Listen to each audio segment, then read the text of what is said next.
कल्पना कीजिए, खतरनाक समुद्रों, अज्ञात भूमि और भयंकर तूफानों का सामना करना। यह वीडियो उन साहसी खोजकर्ताओं की दिलचस्प कहानियां बताता है जिन्होंने अज्ञात में कदम रखने का साहस किया। उनके व्यक्तिगत बलिदानों और अप्रत्याशित बाधाओं को उजागर करता है। क्या आप जानते हैं कि महान खोजों के पीछे कितनी अनकही कहानियां छुपी हैं?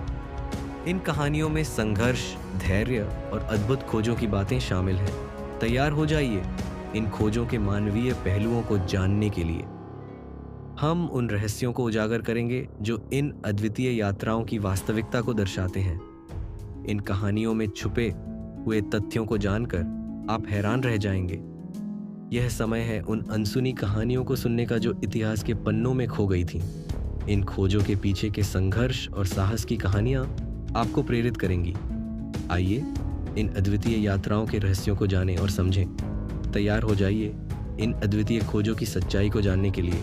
क्या आप जानते हैं कि वैश्विक अन्वेषण की शुरुआत पुर्तगालियों द्वारा हुई थी?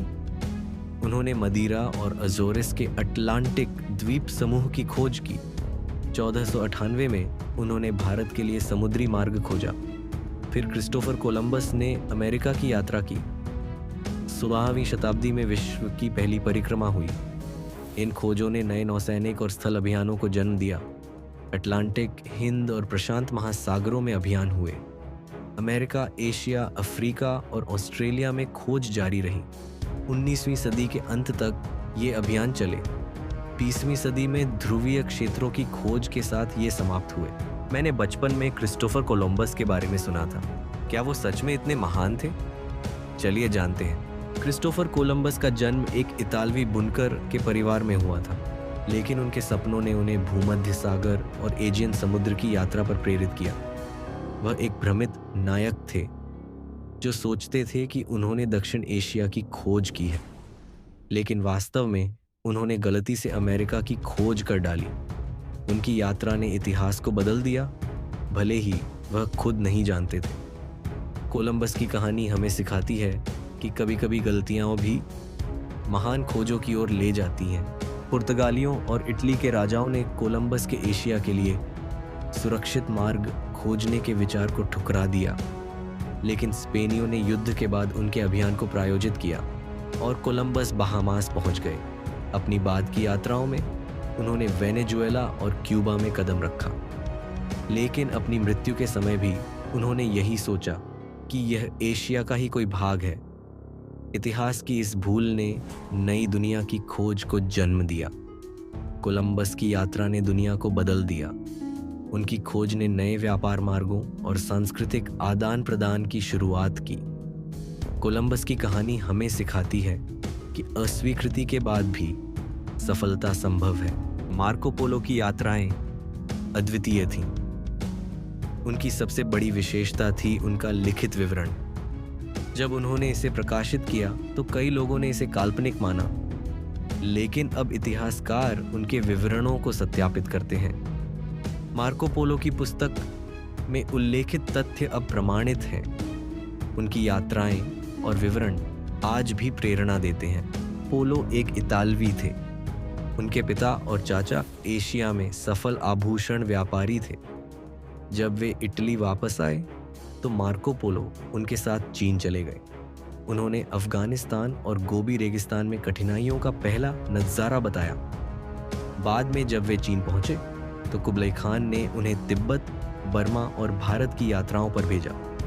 17 साल तक राजा कुबलाई खान के लिए काम करने के बाद 30 साल बाद घर वापस आना एक कठिन बदलाव था। शहर के खिलाफ युद्ध की घोषणा करने के कारण उन्हें जेनोआ में भी कैद किया गया था।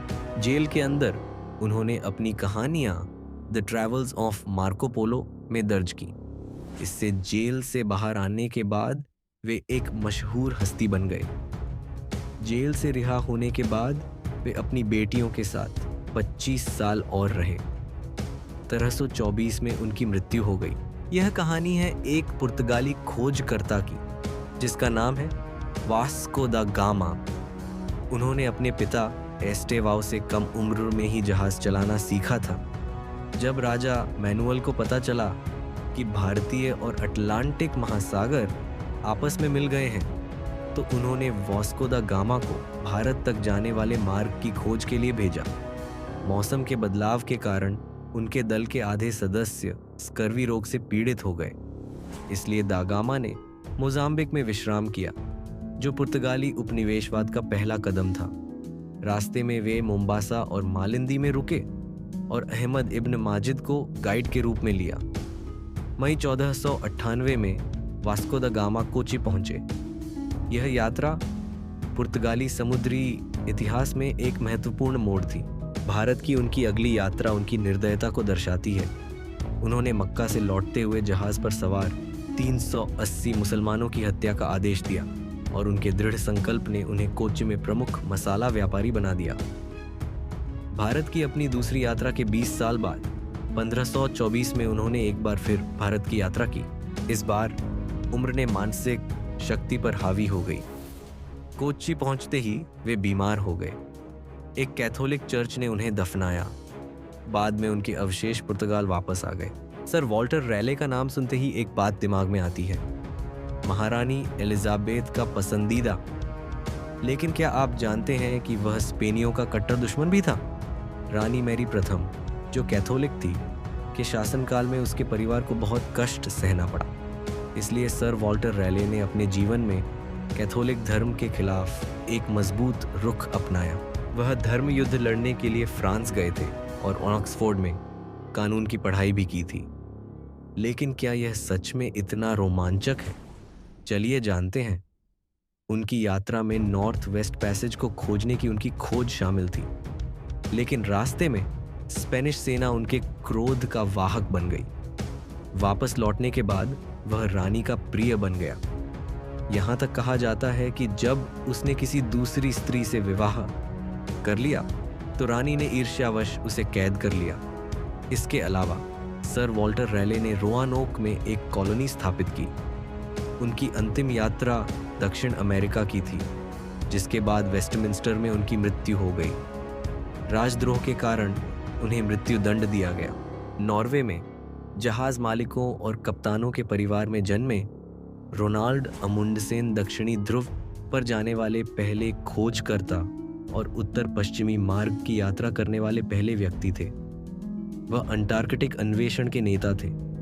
उनके पहले अभियान के कारण उन्हें अंटार्कटिक प्रायद्वीप के पश्चिम में समुद्री बर्फ में फंसना पड़ा। कठोर सर्दियों से बचने के बाद उन्होंने अपने दल का नेतृत्व उत्तर पश्चिमी मार्ग से किया। रोआल्ड पहले उत्तरी ध्रुव की खोज करना चाहते थे, लेकिन जब उन्होंने सुना कि वे ऐसा करने वाले पहले व्यक्ति नहीं होंगे तो वे निराश हो गए। पोलहेम या दक्षिणी ध्रुव तक पहुंचने के लिए उन्हें और उनकी टीम को 2 प्रयास करने पड़े। क्या आपने एबेल जानसजून तस्मान के बारे में सुना है?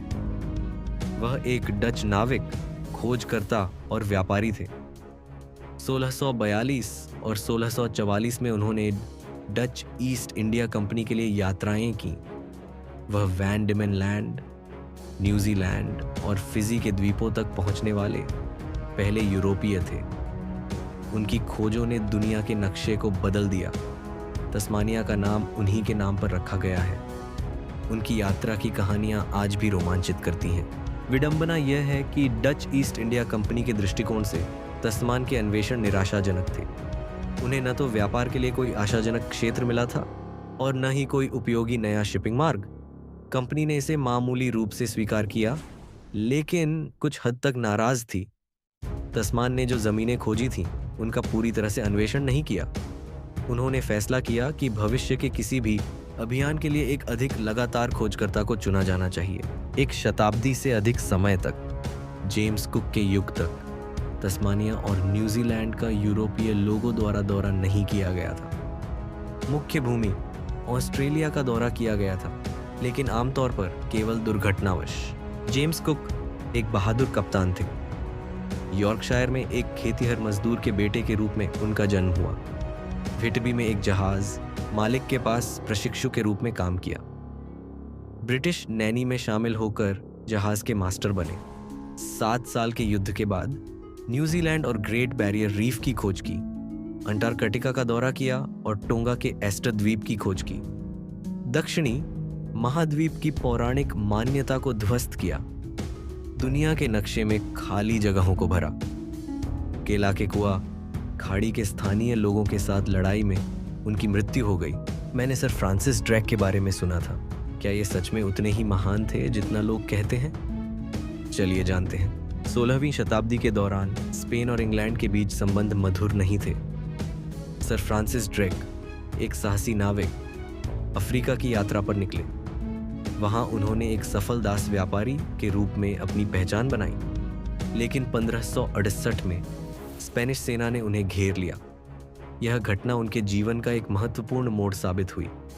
ड्रेक ने हार नहीं मानी और आगे चलकर इंग्लैंड के लिए कई विजय प्राप्त की। उनकी साहसिक कहानियां आज भी प्रेरणा देती हैं। ड्रेक का नाम इतिहास में अमर हो गया। उनकी यात्रा ने इंग्लैंड को नई ऊंचाइयों पर पहुंचाया। सर फ्रांसिस ड्रेक की विरासत आज भी जीवित है। ड्रेक कहते हैं, मैंने और हॉकिंस ने स्पेनिश नौसेना को गुमराह किया। फिर महारानी एलिजाबेथ ने मुझे एक निजी व्यक्ति का आदेश जारी किया। इसमें कहा गया कि मुझे राजा फिलिप द्वितीय की संपत्ति लूटने का अधिकार है। अपनी अगली यात्रा के लिए हम पनामा गए, तट पर छापा मारा और ब्रिटिश नौसेना के इतिहास में एक नया अध्याय लिखा। सर ड्रेक पृथ्वी की परिक्रमा करने वाले पहले ब्रिटिश व्यक्ति बने। मैगेलन को अक्सर पृथ्वी की परिक्रमा करने वाले पहले व्यक्ति के रूप में सम्मानित किया जाता है, लेकिन क्या यह सच में सही है? चलिए जानते हैं। वास्तव में उनके दल के लोग थे जिन्होंने यह कारनामा किया। मैगेलन ने स्पाइस द्वीप तक का मार्ग खोजने के प्रयास में अपनी जान गंवा दी। उन्होंने पूर्वी अफ्रीका, मलक्का, इंडोनेशिया की यात्रा की। मोरक्को में नौकरी खत्म होने के बाद वह सेविले, स्पेन चले गए। राजा चार्ल्स प्रथम के आदेश पर उन्होंने ब्राज़ील, पैटागोनिया, दक्षिण अमेरिका की यात्रा की। फिलीपींस के होमोनहोम द्वीप में विद्रोह में लड़ते हुए उनकी मृत्यु हो गई। इतिहास के इस पहलू को जानना महत्वपूर्ण है। क्या आपने डेविड लिविंगस्टोन के बारे में सुना है? क्या वह वास्तव में उतने महान थे जितना लोग कहते हैं? चलिए जानते हैं। पहले के दिनों में नाविक उपद्रवी और क्रूर होते थे। अनजान पानी में यात्रा करते समय उन्हें कठोर बाहरी आवरण की आवश्यकता होती थी, लेकिन डेविड लिविंगस्टोन शैतानों के बीच एक संत थे। वह एक स्कॉटिश पादरी थे जिन्हें अफ्रीका से प्यार हो गया था। 1836 में वह एक मिशनरी के रूप में अफ्रीका गए थे। हालांकि वह अपने देश की यात्रा करते थे, उन्हें गुलामी से नफरत थी और वे अपने नैतिक मूल्यों पर अड़े रहे। अन्वेषण के प्रति उनके जुनून ने उन्हें शेर से हाथापाई तक के लिए प्रेरित किया। मिशनरी की नौकरी से सेवानिवृत्त होने के बाद वे अफ्रीका में ही रहे। उनकी प्रेरणा का स्रोत नील नदी की उत्पत्ति के बारे में जानकारी प्राप्त करना था। वह अपनी पढ़ाई में असफल रहे, लेकिन उन्होंने जीवन से नाटकीय ढंग से विदाई ली जब वह घुटनों के बल प्रार्थना करते हुए मर गए। अमेरिगो वेस्पुची एक इतालवी खोजकर्ता थे। उन्होंने साबित किया कि ब्राज़ील और वेस्ट इंडीज एशिया का हिस्सा नहीं थे। यह एक नई दुनिया थी जिसे अब तक कोई नहीं जानता था। इस नई दुनिया को अमेरिका कहा गया। यह नाम वेस्पुची के नाम से लिया गया है। वेस्पुची की खोज ने इतिहास बदल दिया। उनकी यात्रा ने नई संभावनाओं के द्वार खोले। आज हम उन्हें एक महान खोजकर्ता के रूप में याद करते हैं। उनकी विरासत आज भी जीवित है। क्या आप हर्नांडो डी सोटो के बारे में जानते हैं? अगर नहीं तो चलिए मैं आपको बताता हूँ। हर्नांडो डी सोटो एक स्पेनिश खोजकर्ता और विजेता थे। उन्होंने निकारागुआ और युकाटन प्रायद्वीप में अभियानों में भाग लिया। पेरू में इनका साम्राज्य पर विजय में उनकी महत्वपूर्ण भूमिका थी, लेकिन उन्हें आधुनिक अमेरिका के क्षेत्र में पहले स्पेनिश अभियान का नेतृत्व करने के लिए जाना जाता है। फ्लोरिडा, जॉर्जिया, अल्बामा, मिसिसिपी और अरकानसस से होते हुए उनका साहस और नेतृत्व आज भी प्रेरणा देता है। डे सोटो का उत्तरी अमेरिकी अभियान एक विशाल अभियान था। वह मिसिसिपी नदी पार करने वाले पहले यूरोपीय व्यक्ति भी हैं। यह पूरे दक्षिण पूर्वी संयुक्त राज्य अमेरिका में फैला हुआ था। इसका उद्देश्य सोने की खोज करना था। विभिन्न भारतीय जनजातियों और पहले के तटीय खोजकर्ताओं ने बताया था इसका उद्देश्य चीन या प्रशांत तट तक जाने का मार्ग खोजना था। बहादुर नेतृत्व, अटूट निष्ठा डे सोटो की पहचान बन गई। पकड़े गए सरदारों के लिए निर्मम योजनाएं बनाई गईं। डी सोटो की मृत्यु 1542 में मिसिसिपी नदी के तट पर हुई थी। विभिन्न स्रोत सटीक स्थान पर असहमत हैं। वास्को नुनेज डी बाल्बोआ एक महान खोजकर्ता जिन्होंने प्रशांत महासागर को पहली बार देखा। उनकी यात्रा ने इतिहास के पन्नों में एक नया अध्याय जोड़ा। उन्होंने पनामा के जंगलों को पार किया, अदम्य साहस के साथ। उनकी खोज ने नई दुनिया के रहस्यों को उजागर किया। वास्को नुनेज डी बाल्बोआ एक स्पेनिश खोजकर्ता, गवर्नर और विजेता थे। उन्होंने 1500 तरह में पनामा के इस्तमुस को पार किया। प्रशांत महासागर तक पहुंचने वाले पहले यूरोपीय बने। 1500 में नई दुनिया की यात्रा की। हिस्पानियोला द्वीप पर बस गए। 1510 में सांता मारिया ला एंटीगुआ डेल डेरेन की स्थापना की। अमेरिका की मुख्य भूमि पर पहली स्थायी यूरोपीय बस्ती। उनकी यात्रा ने इतिहास में एक नया अध्याय जोड़ा। वास्को की खोजों ने नई दुनिया को बदल दिया। जॉन कैबोट एक महान खोजकर्ता जिन्होंने 1497 में उत्तरी अमेरिका की खोज की थी। उनकी यात्रा ने नए व्यापार मार्गों की संभावनाओं को खोला। जॉन कैबोट एक इतालवी नाविक और खोजकर्ता नेपल्स साम्राज्य में जन्मे थे। इंग्लैंड के हेनरी 7वें के आदेश पर उन्होंने 1497 में उत्तरी अमेरिका के तट की खोज की। यह खोज नॉर्स द्वारा विनलैंड की यात्रा के बाद पहली यूरोपीय खोज थी। कैबोट ने इंग्लैंड के लिए कमीशन पर अभियान का नेतृत्व किया। उन्होंने उत्तरी अक्षांश से पश्चिम की ओर यात्रा की योजना बनाई। उन्हें उम्मीद थी कि उन्हें चीन तक पहुंचने का कोई वैकल्पिक मार्ग मिलेगा। उनकी यात्रा ने तटीय उत्तरी अमेरिका की खोज में एक नया अध्याय जोड़ा। कैबोट की खोज ने भविष्य के अन्वेषणों के लिए मार्ग प्रशस्त किया। उनकी यात्रा ने इतिहास में एक महत्वपूर्ण स्थान प्राप्त किया। हेनरी हडसन एक मशहूर विदेशी खोजाक थे जो अपने समय के महान समुद्री यात्राओं के लिए जाने जाते हैं। उन्होंने अपने जीवन में कई महत्वपूर्ण यात्राएं की जो नए रास्तों और देशों की खोज में थी। उनकी सबसे प्रसिद्ध यात्रा हडसन रिवर की खोज थी जो आज भी उनके नाम से जानी जाती है। हडसन की यात्राएं उनके साहस और दृढ़ संकल्प का प्रतीक है। उन्होंने अपने जीवन में कई कठिनाइयों का सामना किया लेकिन कभी पीछे नहीं हटे। उनकी यात्राएं आज भी खोजकारों और यात्राओं के लिए प्रेरणा का स्रोत है। हेनरी हडसन 17वीं शताब्दी के प्रारंभ में एक अंग्रेज समुद्री अन्वेषक थे। उन्होंने आर्कटिक सर्कल के ऊपर से चीन तक जाने वाले मार्ग की खोज की कोशिश की। 1609 में हडसन ने न्यूयॉर्क क्षेत्र का अन्वेषण किया। हडसन नदी पर नौकायन किया जो उनके नाम पर है। डच उपनिवेशीकरण की नींव रखी। हडसन स्ट्रेट और हडसन बे की खोज की। 1611 में विद्रोह के बाद हडसन को समुद्र में छोड़ दिया गया। हडसन और उनके साथियों को फिर कभी नहीं देखा गया। लुईस और क्लार्क अभियान की शुरुआत सेंट लुईस के पास से हुई। क्या यह सच में इतना महत्वपूर्ण था? चलिए जानते हैं। मई 1804 से सितंबर 1806 तक यह संयुक्त राज्य अमेरिका के पश्चिमी भाग को पार करने वाला पहला अमेरिकी अभियान था। राष्ट्रपति थॉमस जेफरसन ने 1803 में लुइसियाना खरीद के तुरंत बाद इस अभियान का आदेश दिया था। इसका उद्देश्य नए अधिग्रहित क्षेत्र का अन्वेषण और मानचित्रण करना था। महाद्वीप के पश्चिमी आधे भाग में एक व्यावहारिक मार्ग खोजना था। ब्रिटेन और अन्य यूरोपीय शक्तियों द्वारा इस पर दावा करने से पहले इस क्षेत्र में अमेरिकी उपस्थिति स्थापित करना था। अगर आपको ये वीडियो अच्छा लगा तो लाइक करके सब्सक्राइब ज़रूर करें और कमेंट में बताएं आपको अगला वीडियो कौन से टॉपिक पर चाहिए।